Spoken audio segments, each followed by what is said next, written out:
en Administración de Negocios en la Universidad de Wisconsin. Actualmente se encarga de consultoría nutricional a grandes granjas lecheras en Colombia, Chile y Perú, en Estados Unidos, en los estados de Wisconsin, Michigan y Nueva York. Por favor, recibamos con fuertes aplausos al doctor Francisco San Emeterio.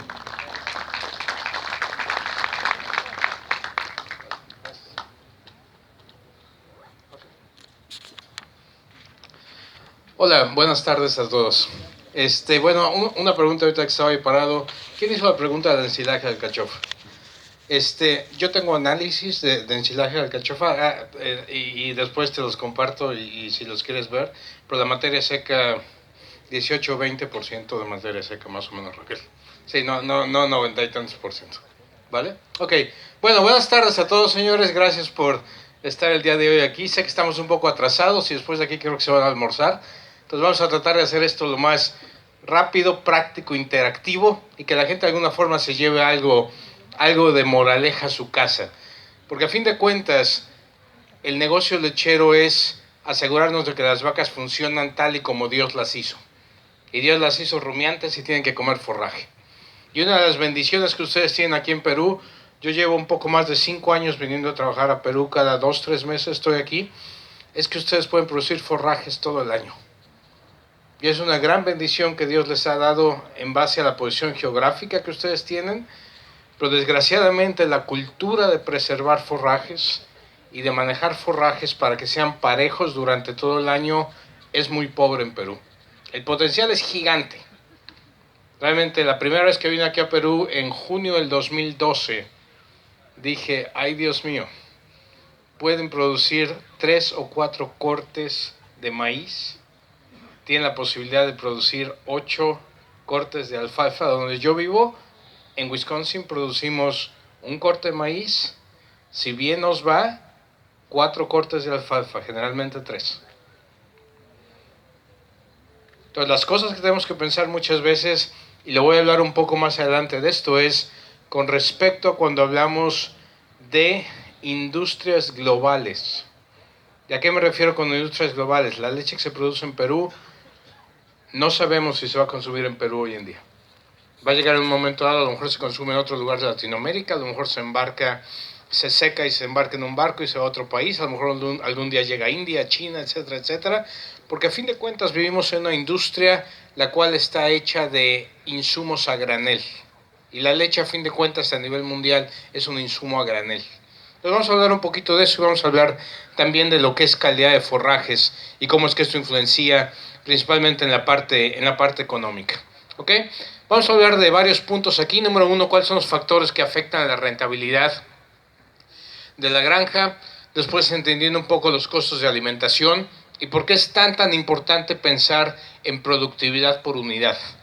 Y no me importa en un momento dado si la unidad es la vaca, la hectárea, el fundo, etcétera, etcétera, pero pensar cómo podemos lograr la mayor productividad posible para que en un momento dado tengamos la mayor dilución de costos fijos y por ende la mejor rentabilidad a largo plazo que en un momento dado podemos lograr o llegar a tener. Vamos a hablar un poco de la importancia de análisis de forrajes, porque desgraciadamente estamos muy acostumbrados en Latinoamérica a tanteometrar.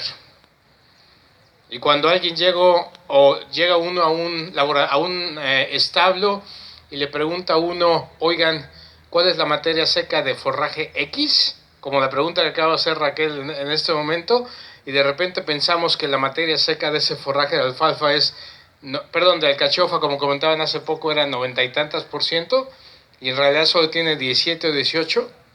Ahí hay mucha diferencia de lo que la vaca realmente se va a comer. Y desgraciadamente, señores, es otra cosa que yo retaría a la industria peruana y en general a la industria latinoamericana. Pero mucho lo veo en Perú en estos 5 y pico de años que llevo trabajando aquí. Seguimos tanteometrando muchas cosas. Y tan simple como saber cuánta agua tiene el forraje que entra al fondo. Porque muchas veces pensamos que compramos alfalfa, la cual va a tener 88% materia seca, 85% materia seca y a la hora de la hora tiene 70% materia seca. Y desgraciadamente eso en términos bien vulgares es que te venden gato por liebre. Y con eso queremos producir leche, y con eso queremos ser competitivos a nivel mundial. Entonces son las cosas que en un momento dado tenemos que pensar, cuáles son los factores que podemos hacer para dejar un poco tanteometrar las cosas. Vamos a hablar desde luego del punto de vista de la vaca. Como comenté hace rato, es muy importante que la vaca en un momento dado sea parte de la película. Saber también los análisis de forrajes y cómo es que esto influencia desde un punto de vista mucho más realista. Y hablar un poco de las conclusiones y el futuro y cómo es que esto afecta en un momento dado la rentabilidad y la productividad de un fondo en particular. ¿Okay? Entonces, punto número 1. Lo que más influencia tiene en la rentabilidad de un fondo lechero es el precio de la leche. Ustedes lo saben, para ustedes es muy diferente cuando les pagan 1.20, 1.25 a cuando les pagan 90 céntimos. Ya se hace toda la diferencia entre si la hicieron o la quebraron. ¿Sí? Y eso, afortunada o desgraciadamente, pero es la realidad en la que vivimos por lo menos desde hace 15 o 20 años, en el cual todo ese tipo de insumos a granel se cotiza a nivel mundial. Otro punto muy importante es la productividad.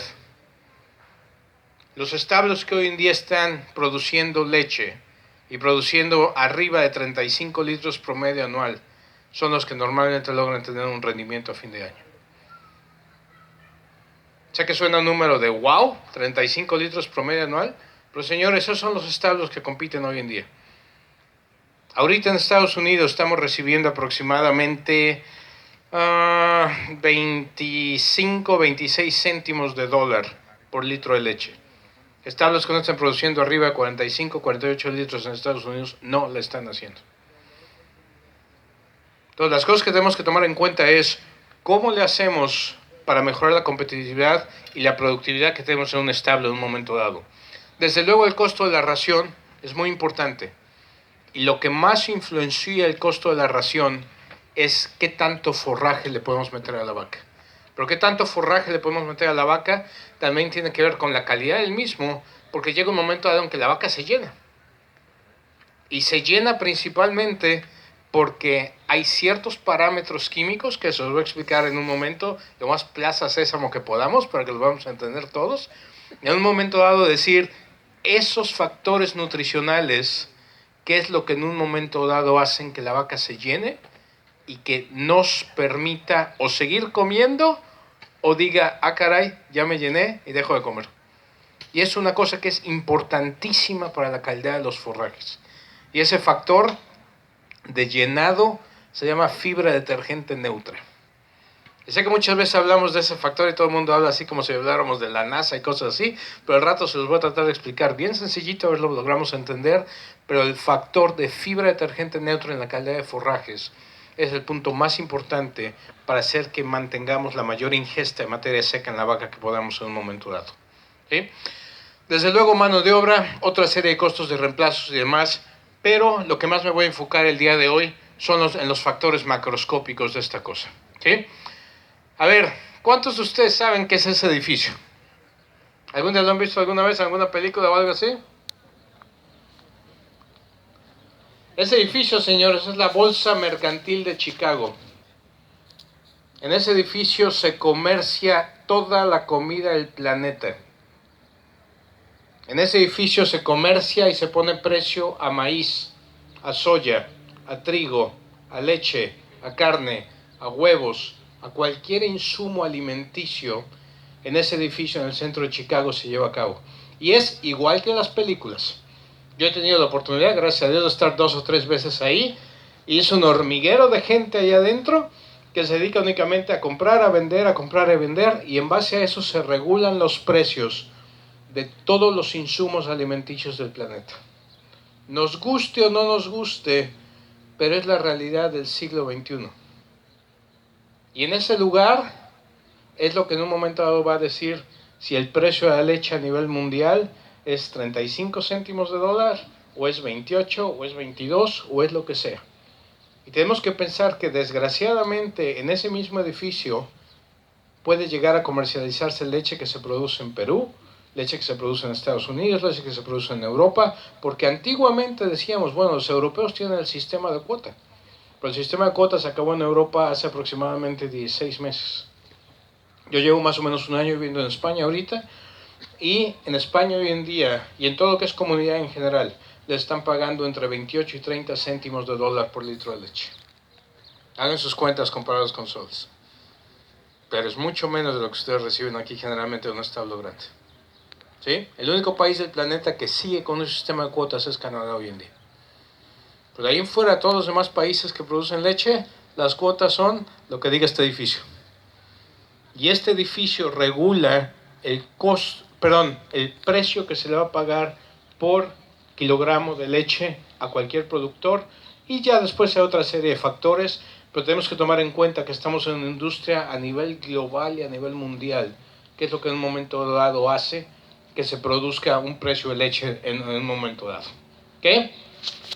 ¿Qué es lo que podemos hacer con respecto a esto? O sea, ¿han visto alguna vez este toro? ¿Saben qué es este toro? ¿Qué es? ¿Qué es este toro? Es el toro que está afuera de la calle Wall en Nueva York, a pesar de que Nueva